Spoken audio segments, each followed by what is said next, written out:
cross down live to Harold the H. Peacock, Ipswich's historian with historyouthere.com.au. G'day, Harold. Hey, Danny, how you going? And it's historyouthere.com. It's no AU, that's right. No AU. Sorry, mate. Red tape. We're international here. Yeah, well, red tape base is the same. Red tape base busters. Yeah, what are you talking about? Anyhow, that's irrelevant to what we're talking about. But, mate, you're going to tell us about an Ipswich bushranger in the 19th century, and there are some mares involved. Yeah, that's right. And this is way before it became popular because his name was Bill Jenkins. Bill Jenkins, alias John King, in 1861. He was sentenced to 2 years hard labour for cattle stealing. In age 66, he got 6 months for stealing a cash box. Then, on the 7th of January 1867, shortly after he would have been released, the Cobb & Co coach between Ipswich and Brisbane was stuck up in the bush near Oxley's Creek. Now, both the mail and the passengers were robbed, but no one could identify the bushranger because his face was covered by a handkerchief. Now, one of the passengers, this is true, and there was, they didn't have DNA back then, but the handkerchiefs were very popular. And one of the passengers was the Ipswich alderman and soon-to-be mayor of Ipswich, Harry Hooper. Now, Harry Hooper later recognised the horse that was used in the robbery. It was owned by the former mayor of Ipswich, John Johnston, and it was in the yard of his general store in Nicholas Street. Now, what?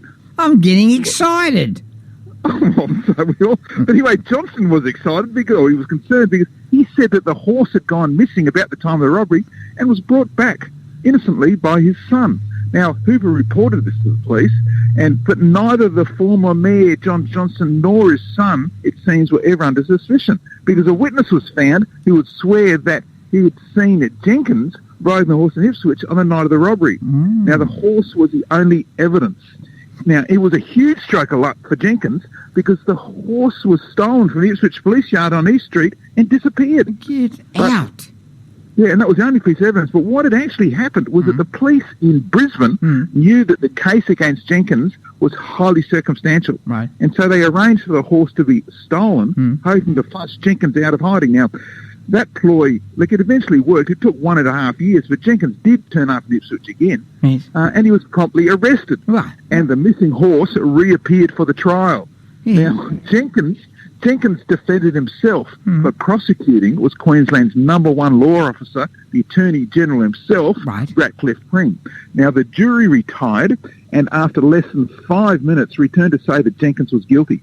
And he was then sentenced to 18 years in imprisonment. Now, after Jenkins had served half his sentence, the star witness, Harry Hooper, the mayor, must have felt some sympathy because he got up a petition and Jenkins was released. Wow. But the story doesn't end there, Danny, because in 1917, after the key players had passed away and the house of the late Harry Hooper was being demolished, a letter from Jenkins was discovered amongst old papers.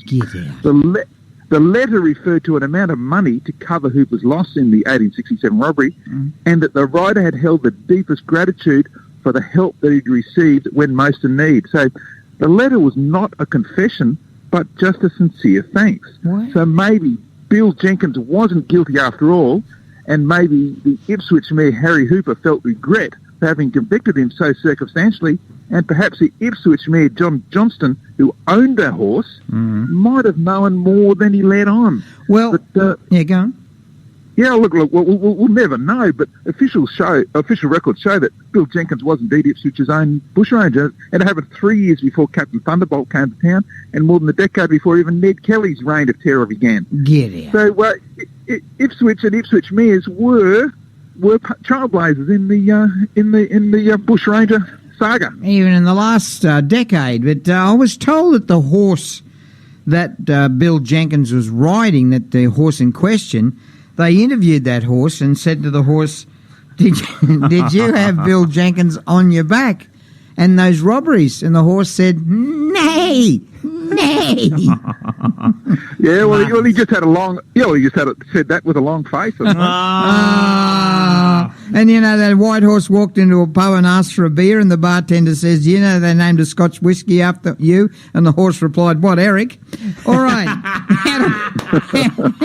How do we get your stories? Yeah, look, this story will be online tomorrow morning at historyouthere.com.au. historyoutthere.com. Get onto it. There's some great local stories, historyoutthere.com. He is Harold the H.